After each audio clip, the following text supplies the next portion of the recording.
Now, I'd like to introduce our keynote speaker, Connie Schmidt, a true rock star when it comes to election professionals throughout the country. Connie served as Johnson County Election Commissioner from 1995 to 2004. When she left public office, she started her own election consulting business and has provided consulting services to numerous local, state, and federal agencies, including the U.S. Election Assistance Commission. In 2007, she received the Election Hall of Fame Award from the Election Center. Connie was then reappointed to serve as Johnson County Election Commissioner from February 2020 to January 2021. Every presidential election year is a momentous undertaking for all election administrators, but we all know that the pandemic created even greater challenges.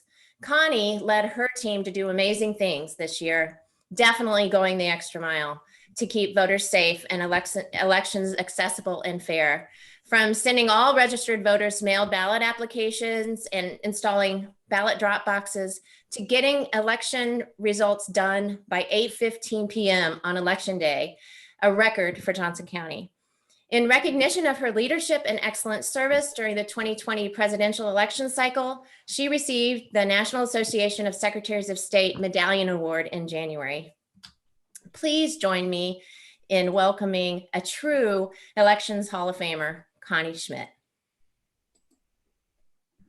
Amber, that was just beautiful. Thank you so much, all of you. It's so nice to see you. I wish I could see you all in person.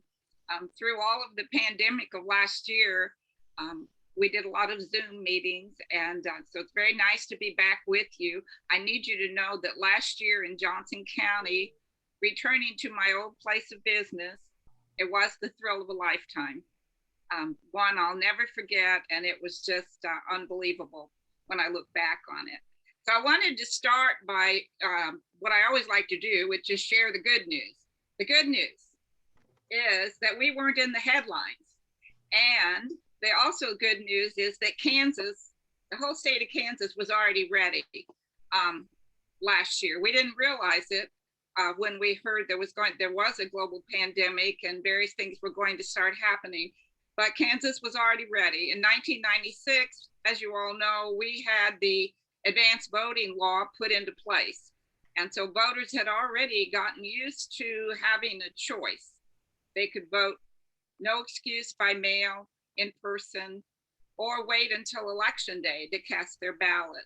So when we compare ourselves to other states, we were ready here in the state of Kansas. We also had the law in place back in '96 so that we could electronically store the mail ballot images as they were received into our office. That allowed us and has allowed us in the past to stay on top of everything internally as the voted mail ballots are coming back into our office. So that law was already there. It empowered our staff to be able to do our work. We also had the law that allowed us to count the mail ballots if they were received in our office by Friday after Election Day and postmarked on Election Day. So we already had those laws in place. And internally, we have always been curing signature problems and other kinds of issues with our ballots as they were coming in. So a lot of the procedures, the state laws and the processes here in Kansas and in Johnson County were already in place, which really helped us as we began through the process of managing a presidential in a pandemic.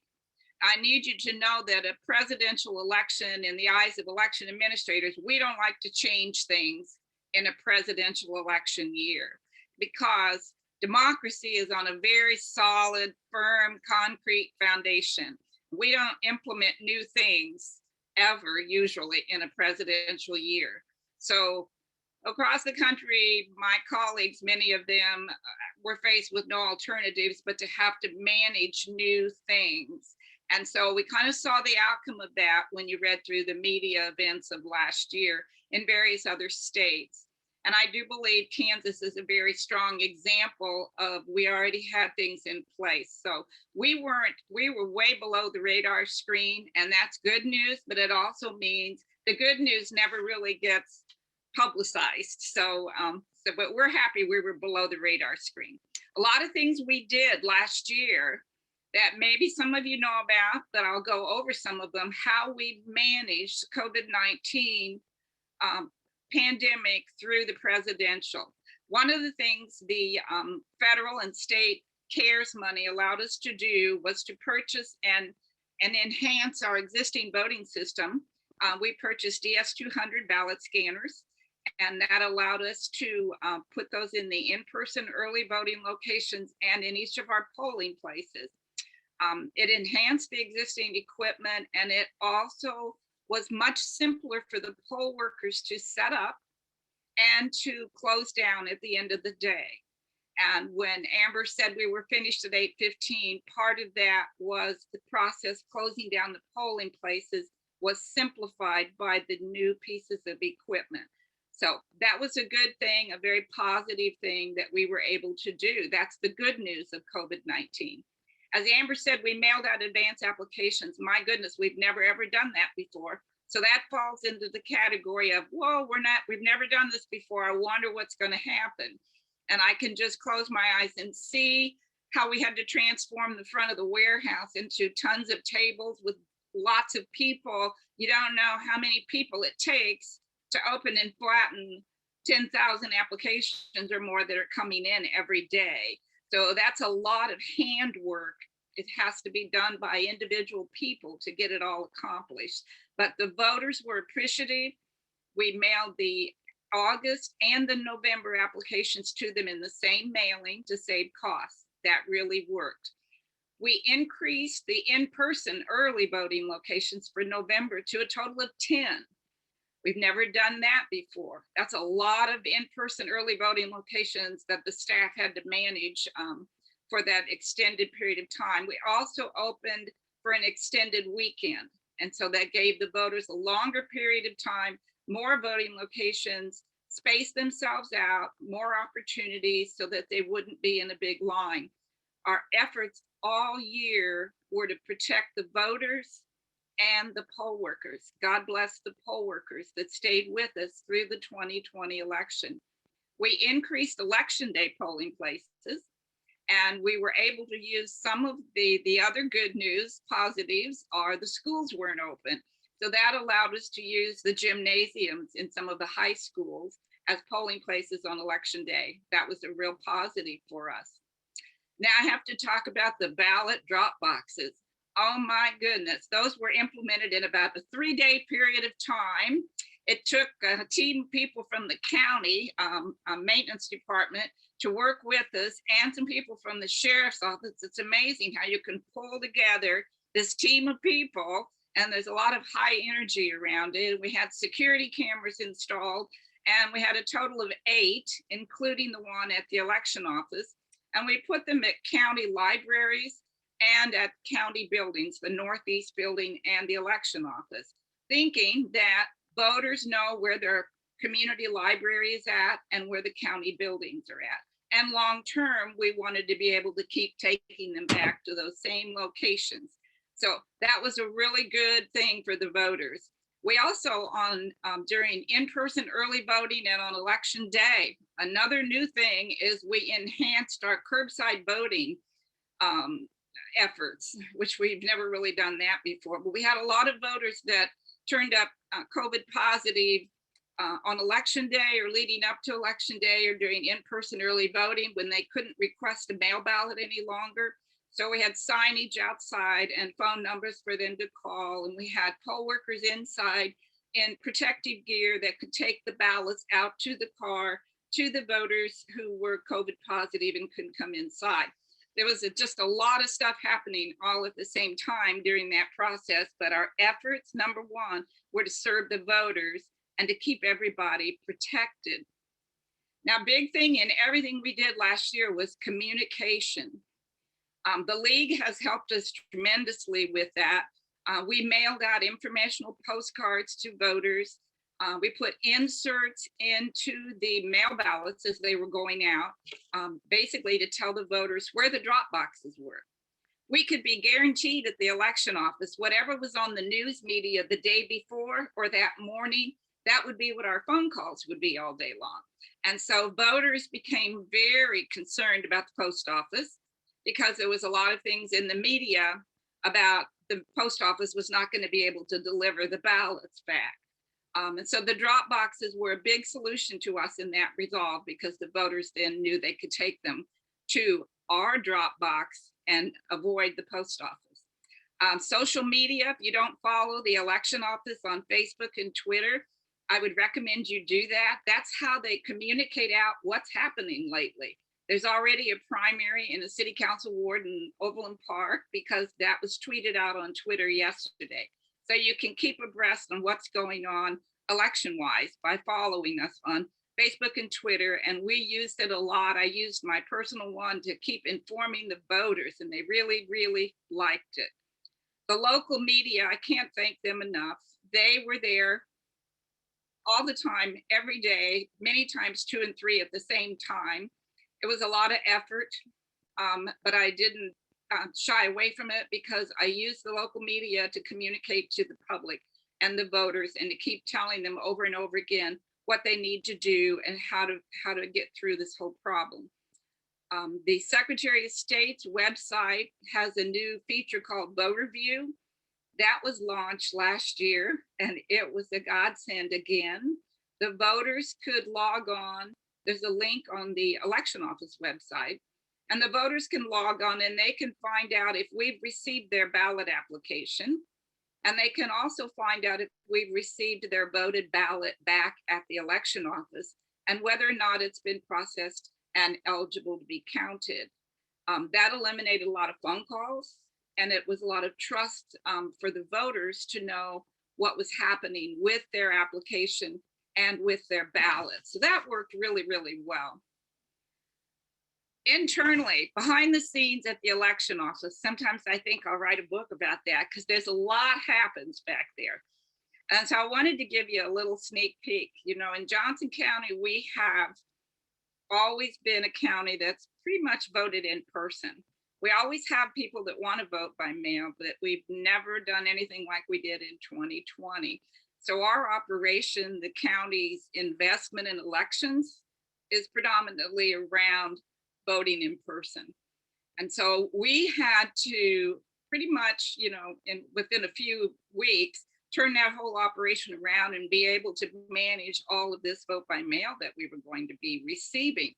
Our office, we've been on Kansas City Road since the early 1990s. And so that building is pretty full, and there's very little space to spread anything out.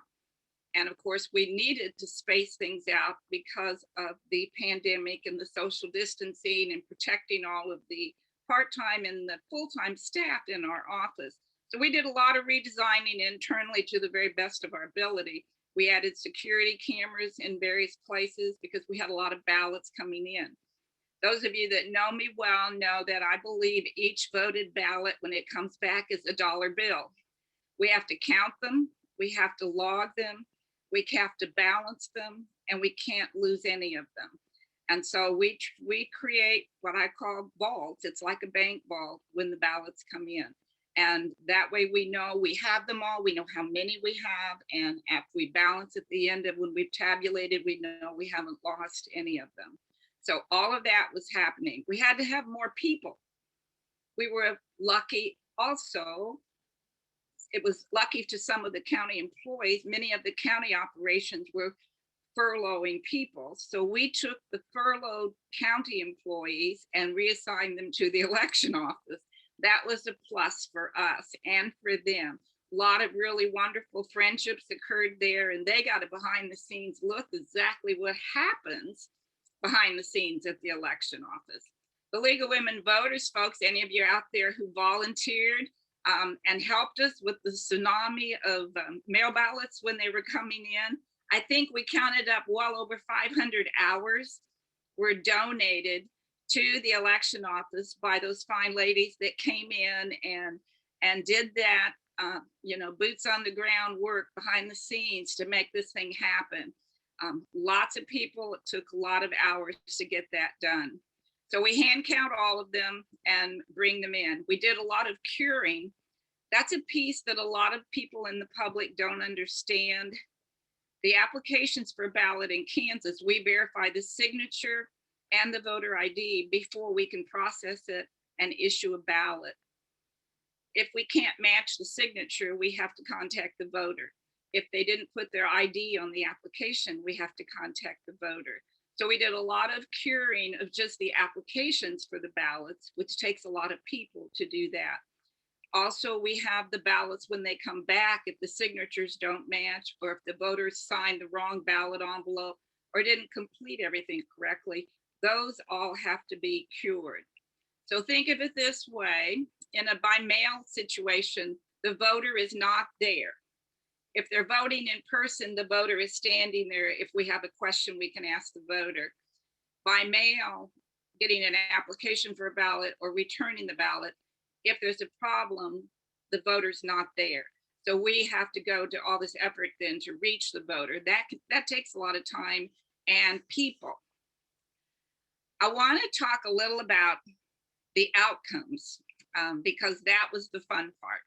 When it was all done, you know, on election day, it's quite a celebration day. It's the finale to this event we've been really in the trenches with last year. So when we were done, when every polling place reported back in and we had everything in the building and the results loaded up and sent to the Secretary of State's office by 8:15, I wish you could have been there to have heard the cheers of the full-time staff, because I've always told them all year that we were going to win the Super Bowl of elections. And to win that, we needed to be done by 9 o'clock. And everybody looked at me and go, "Sure, Connie, we're not going to be done by 9. I said, "No, you have to believe we will be done at 9 o'clock. We were done at 8:15, and that was really exciting. I wanted to give you some numbers. The number of people, 44% of our voters voted by mail. That's never happened before. That's a very large quantity of the voter turnout that was by mail.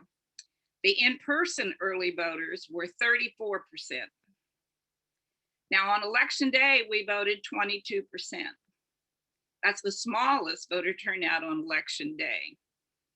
But the total number of people that voted in person, either early or on election day, was 56%, which is still greater than our by mail of 44%. But it's still the largest by mail voter turnout we've ever had in a presidential election. We had 3,625 ballots received by Friday that were postmarked on election day. I always said a thank you to the legislatures for passing that law that allows us to count postmarked ballots on election day if we receive them by Friday. Over 3,600 were counted in Johnson County because of that law. That's good news.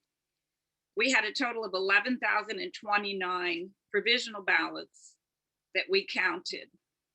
Now, a good many of those are my favorite folks who requested a mail ballot and went and voted in person because they didn't want to vote by mail now for some reason, and they had to vote a provisional ballot. So we had a pretty large quantity of provisionals, but that's the main reason why. So a total of, with the provisionals and the ballots that we received by Friday, we voted almost an additional 15,000 people. So those are important votes in a close race. Many of you probably were watching. We had several races that the winner kept changing every time we released another set of results through that week. It was a little bit crazy there. So that's a very good sign. The drop boxes, as I said before, were an enormous success. We love the drop boxes. 77% of the ballots returned by mail came back in a drop box. And many of you know I've said I'm a control freak and a perfectionist. Well, let me tell you, I loved controlling the return of those mail ballots. We had them. I found myself not even looking for the postman every day. Only 23% came back in the mail. So 77% came back in the drop boxes. The voters absolutely loved them. Several of them were filling up so quickly that we had to send more and more our own election postal workers out to empty the drop boxes in several locations. I'm really proud of the voters. 92% of the mail ballots we issued were voted and returned. That's a really high return rate for mail ballots that are issued out. The voters were very energized, and I believe we served them well in Johnson County. They still had their choices. A lot of voters would call and be upset that I was mailing applications for mail ballots to everybody.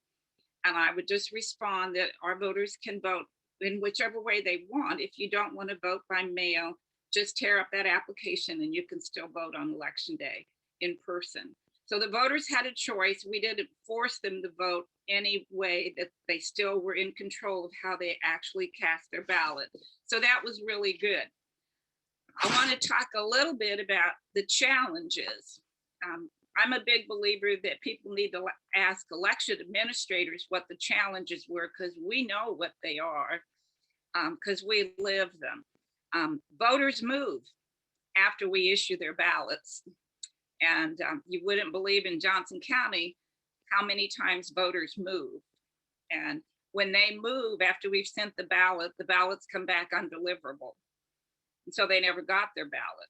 And so to reissue that ballot, we have to send them a provisional. So there's a lot of work involved in that. But voters in our county move a lot.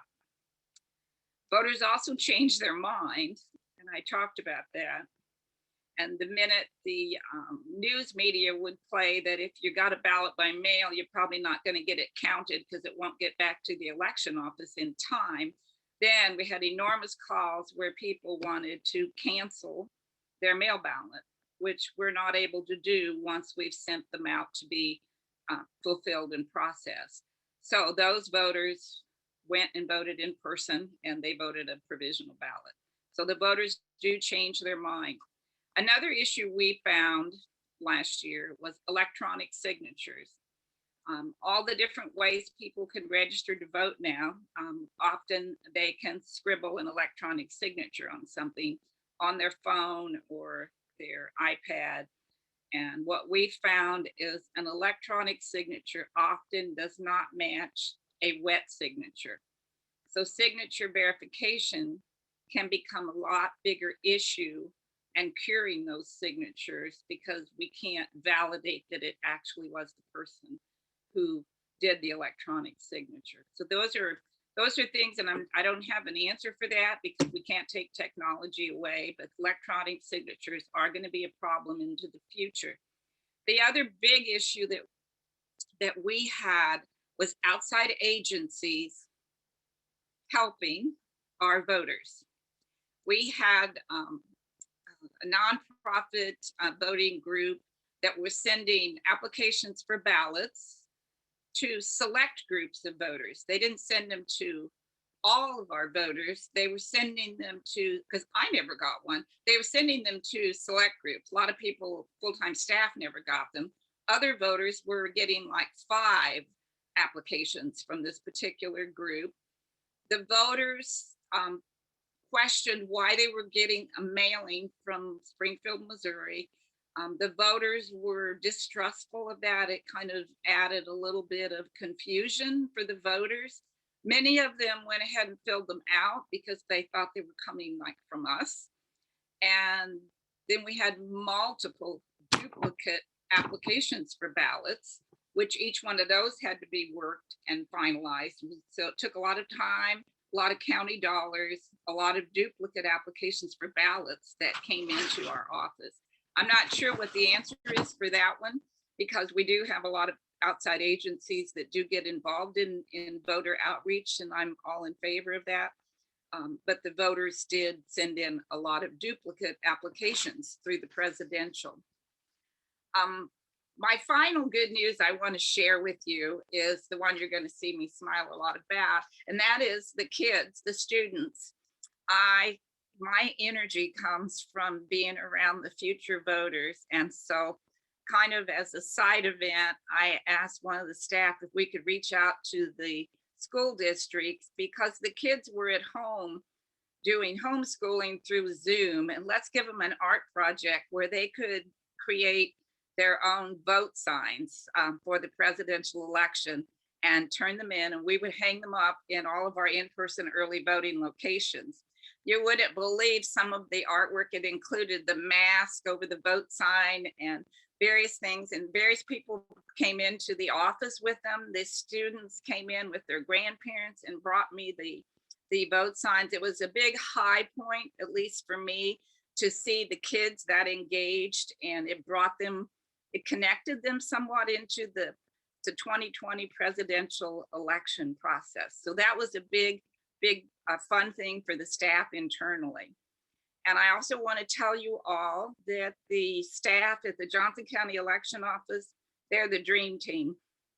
That's a very small group of people there that work night and day with one thing in mind the whole time, was to be sure everything was done correctly, accurately, and that we were serving the voters. It was an unbelievable event, large volume of phone calls. Sometimes we couldn't even answer all the phone calls that we were receiving, but they were really the dream team, and they will be into the future. And my one last comment is I want to share with you that I had the privilege last year of mentoring Fred Sherman, who has worked in Johnson County government for a number of years. And we're very excited and thrilled, I am, that he is on board. And he's a very strong leader. He will be. He's got the reins now, and he's going to lead the dream team into the future. He's a very strong advocate for voters. So I know you're going to enjoy interacting with him, and I look forward to all of the good things that I can watch from the sidelines. So I'll turn it back to you, Amber, and we can answer some questions. Yeah, thank you, Connie. We are getting some questions in the chat, and I'm going to turn it over to Leslie Mark, and she is going to pose the questions to you. Very good. Connie, that was so comprehensive that we'll struggle to get the questions. But you know, there were a lot of questions during the election about how you were auditing voting machines on the barcode that it would spit out on the ballot, and the scanners and the correlation. And so, without going too deep into the weeds, could you talk a little bit about that security element, both from the point of view of an election commissioner running an election, but also from a voter standpoint, to ease people here a little bit about how we know that what we actually voted and shows up as a barcode is then read, and what the audit process is to kind of do a check and balance on that. Thank you for that question. And it is a very valid question, and it's a question across the country, I know, with the type of equipment that the county purchased, and it does have the barcode if you vote on the ballot marking device. If you vote a regular paper ballot, which this year we allowed all of our voters the opportunity to vote a regular paper ballot, it did not have the little barcode for reading. So if anybody was a little bit leery of that, they could always request the paper ballot, which was a new feature this past year. I want everyone to know that we do extensive logic and accuracy testing. Remember, I told you all I was a perfectionist and a control freak. I'm not sure we had ever actually printed the ballots and fed them in, but we did this year. And I can assure you that the results from all of that was 100%. And we did all of that on every one of the ballot marking devices, and they were fed into every one of the DS200s to get the expected outcome for everything. And so we knew when we were going into it that everything had been programmed correctly and those ballots were reading correctly. That's fantastic. And so similarly, when a vote by mail ballot is returned and everybody's properly filled in their little circle, it's a similar scanning process, right? But in that case, the voter knows that their answer is aligning with that vote candidate's name. I know in the electronic forms, the candidates' names are randomly moved around depending, so that it's, you can't, whatever the hack for that would be. But essentially the same kind of thing. Those are auditable and, you know, reviewable after the fact. Absolutely. And in Kansas, we now have the post-election audit, which is new. Right. We didn't have that when I was here before. And I have to tell you, I really liked it, even though it's a tremendous super amount of work, tremendous amount of work. internally. You'd have to be there to know how much it is in a presidential with that many ballots. But it's a random selection of contests, and then within those contests, a random selection of precincts. And then we find those ballots, and then a team of bipartisan election workers are sworn in, and they sit there and hand count them. And Right. the outcome then has to be presented to the canvass board before the election is certified. I've told my colleagues across the country, I personally, we do a lot of post-election audits across the country. One was done in Michigan recently for the November, just recently. I like auditing before we certify the election. And so in Kansas, we do that random post-election audit between election night and before we do the canvass to be sure that everything is counted correctly. And we were 100% in Johnson County on ours. That's great. It hasn't always been as smooth. And, you know, I think the lessons from earlier challenges were part of why we can be held up, should be held up as an example. So thank you for that. There's really important legislation pending at the federal level. It's called HR 1. It's also now has a counterpart in the Senate called S1. Has a whole host of ways of looking at elections, right? So a lot of it has the atmosphere of elections, right? Who's voting and how they're voting, but it also has mechanics. And so I want to just talk about that a little from the point of view of the end user, right? We have our values and aspirations that we put out at our highest legislative federal level, but then what would federal dollars that flow from such legislation actually mean to people like you on the ground, so to speak? So one of the elements that HR 1 tries to look at general modernization and security issues and so on. I wonder if you could talk a little bit about HR 1 from your point of view, from the mechanics aspects, automatic voter registration, for example. Let's say we had something that tried to get that pre-registration element for young people when they go at 16 to get their driver's license. What would it look like if we had them in the system then as, 18-year-olds who would be converted, that kind of thing. Early election options being expanded, right, as we have here, but not every state does. How would that change, help? How do you guide in your own consulting efforts now across the country for that to help smooth some of the concerns that people had that things weren't being done fairly? There's a lot involved in that. And remember, I'm not a gambler either, and I'm a controller. And I'm a perfectionist. The way we do things now, I have a very good handle on how many people I think are going to vote at each voting location on election day. So losing that control with election day registration always kind of makes me a little nervous, and that's just because of who I am. However, I have consulted in the counties and jurisdictions in Minnesota who have same-day registration, so I have watched that on the ground. But I will tell you that puts a lot of effort in the hands of poll workers on election day, and poll workers are one-time temporary employee that may only work on that one day, and we may never get them back again. So you're putting a lot of responsibility in the hands of poll workers with same-day registration. And from an election administrator's standpoint, they are our godsend. They help us on election day. But if we put too much on them, that's when the system can get a little bit wobbly on election day. So I like the concept that I know in Minneapolis, they do a concerted effort to get people registered to vote because they don't want to have onslaughts of people trying to do same-day registration on election day, because you're not prepared. You don't know how many people are coming. You could run out of ballots. That's where my head goes with some of those things. As for the other parts of it, where we're going to try to make it to where people have an opportunity to vote prior to election day, I'm all in favor of that.